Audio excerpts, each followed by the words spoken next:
अस्सलाम वालेकुम। आज हम एक नई वीडियो के साथ हाज़िर हुए हैं।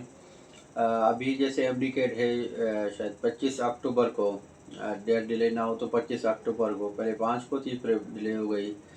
पंजाब में सैलाब आया था। तो बच्चे काफ़ी परेशान होते हैं कि टेस्ट में होगा क्या यार। मैं उनको यही बोलता हूँ कुछ नहीं होगा।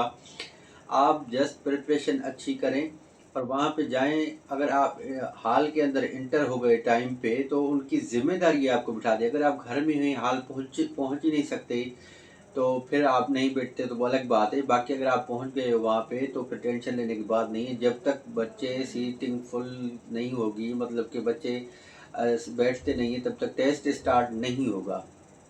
और अंदर हाल के जाने के बाद जो है ना, आप परेशानी बिल्कुल भी ना लें।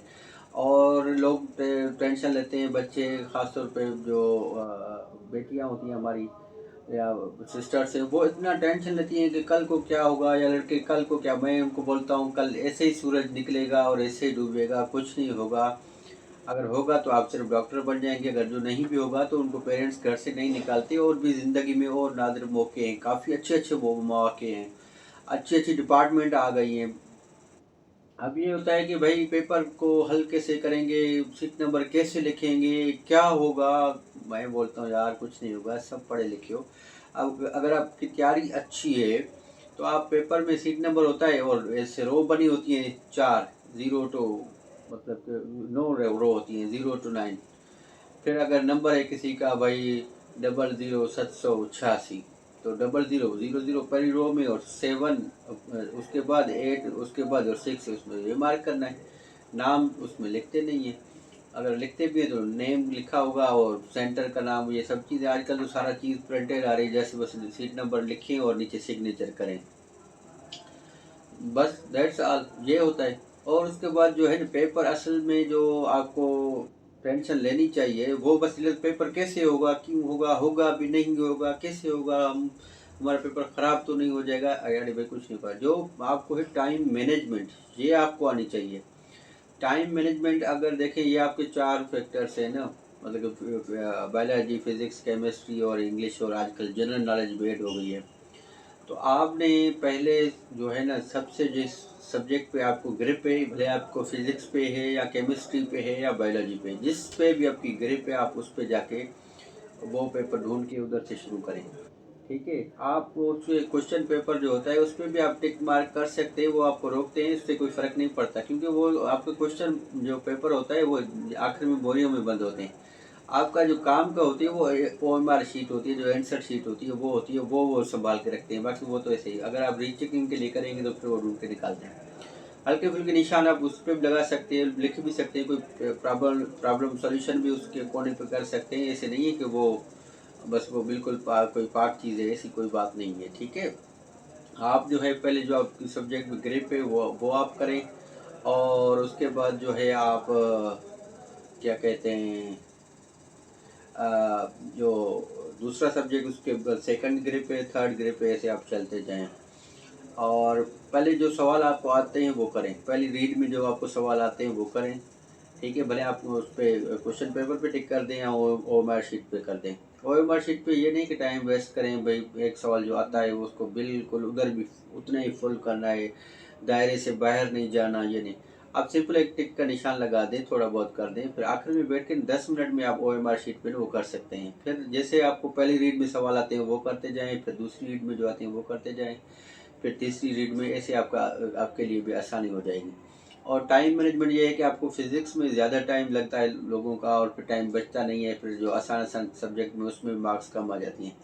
तो आप जो है टाइम मैनेजमेंट रखें, मतलब कि आधा घंटा आधा घंटा आधा घंटा 1.5 घंटा हो गया, और 20-25 मिनट उसको, या 30-30 मिनट पहले सब्जेक्ट्स को दें। ये नहीं कि एक सब्जेक्ट में लग जाएं, और फिर अक्सर बच्चे सारी रात को सोते नहीं है, पेपर में बैठने के बाद देखते हैं पेपर आसान है, ये कुछ है, थोड़ा रिलैक्स होते हैं। और इंसान की फितरत है, जब भी रिलैक्स होगा तो फिर उसको नींद आ जाएगी, और फिर ये मज़े से सो जाते हैं। मतलब ऐसे लगता है कि वो टाइम फिर आखिरी अनाउंसमेंट होती है कि आपके पास आधा घंटा बचा है। तो एक्टिव रहना है। कोई च्युइंगम वगैरह, कोई ऐसी मीठी चीज़ भले आप ले जाएं, वो उधर यूज़ करते रहें। पानी के लिए, वॉशरूम के लिए आप जा सकते हैं, पानी उधर ही मिल जाएगा, वॉशरूम के लिए आप जा सकते हैं। बड़ा मसला होता है कि काफ़ी स्टूडेंट अच्छे अच्छे एक्स्ट्रा ऑर्डिनरी स्टूडेंट भी मैंने फेल होते हुए देखे। उनसे मैंने सबक पूछा कि भाई एक दिन पहले तो आप बड़े से बड़े सवाल बता रहे थे, बड़ी टेक्निकल बातें कर रहे थे, उस दिन क्या हुआ? तो वो कहते हैं कि यार मैं टेस्ट पेपर में बैठा था तो ऊपर से सूरज लग रहा था, उसकी वजह से मुझे सर में दर्द हो गया। तो आपकी सीट चेंज हो सकती है अगर सूरज आ रहा है, गर्मी है, पंखे की हवा नहीं लग रही, कोई सबब है या आने जाने का शोर है, तो आप उनको रिक्वेस्ट करके अपनी सीट जो है चेंज करा सकते हैं। इसमें कोई नहीं है, वो ये नहीं कि जहाँ कुर्सी रखी उन्होंने वो बस आखिर हो गया, ऐसे नहीं है। आप कुर्सियाँ भी चेंज करवा सकते हैं, मतलब कोई जगह चेंज कर सकते हैं, आपका हक है ये सब चीज़ें, ठीक है। बी कॉन्फिडेंट, बड़ी बात है, जो हमारे बच्चे हैं वो कॉन्फिडेंट लूज़ करते हैं और इसमें लॉस खा जाते हैं। तो आखिर में मैं यही कहूँगा कि भाई टेस्ट को इतना पहाड़ ना समझें, इतनी मुसीबत ना समझें, इसको इतना इजी समझें। मैं जो बोलता हूँ जितना आप इजी मतलब खाने पीने को और डेली मर्रा की और ज़िंदगी के जो मामलात है उसको समझते हैं, या बाइक चलाने को या वो, तो कोई भी परेशानी ना लें, ये आपका पेपर भी हल हो जाएगा और ऐसे ही सूरज निकलेगा और ऐसे ही ये सदियों से आते रहें। परेशानी लेंगे तो खुद का ही नुकसान होगा, आपको जो है कॉन्फिडेंस लूज़ होगा तो खुद का नुकसान होगा, अपनी फैमिली का नुकसान होगा। टेंशन लेके जो है ना आप कुछ नहीं कर सकते। तो अगर बाकी भी काफ़ी फील्ड्स हैं, अगर इसके लिए आपने तैयारी की है तो अल्लाह आपको कामयाब करे। हमारी तो दुआ है कि जिसने भी मेहनत की है वो इसमें कामयाब हो जाए, उसको अपना सिला मिल जाए। बाकी नहीं तो काफ़ी और फील्ड्स हैं, आप उसमें भी जा सकते हैं, वो फिर हम अलग से वीडियो बनाएंगे। अगेन मैं कहूँगा कोई टेंशन लेने की ज़रूरत नहीं है, आप टेस्ट सेंटर पे टाइम पे पहुँच जाए, वो खुद आपको बिठाएंगे। अगर कोई धूप आ रही है, शोर है या कुछ है, तो आप चेंज कर सकते हैं। पेपर में कोई मसला है वो चेंज कर सकते हैं, OMR शीट ख़राब होती है वो चेंज कर सकते हैं, हर कुछ कर सकते हैं, कोई टेंशन लेने की बात नहीं है। बी रिलैक्स और सिंपल सा जो है, आप जो पहले सवाल आते रहे मैंने पहले बताया, फिर दूसरी रीड में, फिर तीसरी रीड में, फिर चौथी रीड में टाइम का ख्याल रखना है, सो नहीं जाना, एक्टिव रहना है। खाने पीने की छोटी मोटी चीज़ च्युइंगम टॉफ़ियाँ वगैरह ले जाएँ, वो भी आप मतलब यूज़ करते रहें बीच में। अब कोई भी प्रॉब्लम है, कुर्सी टूटी हुई है, काफ़ी लोग बोलते हैं मेरी कुर्सी टूटी हुई, उसकी तकलीफ थी, वो चेंज कर सकते हैं। मतलब कि आप टेस्ट सेंटर पे भी as a tuition class centre की तरह रह सकते हैं।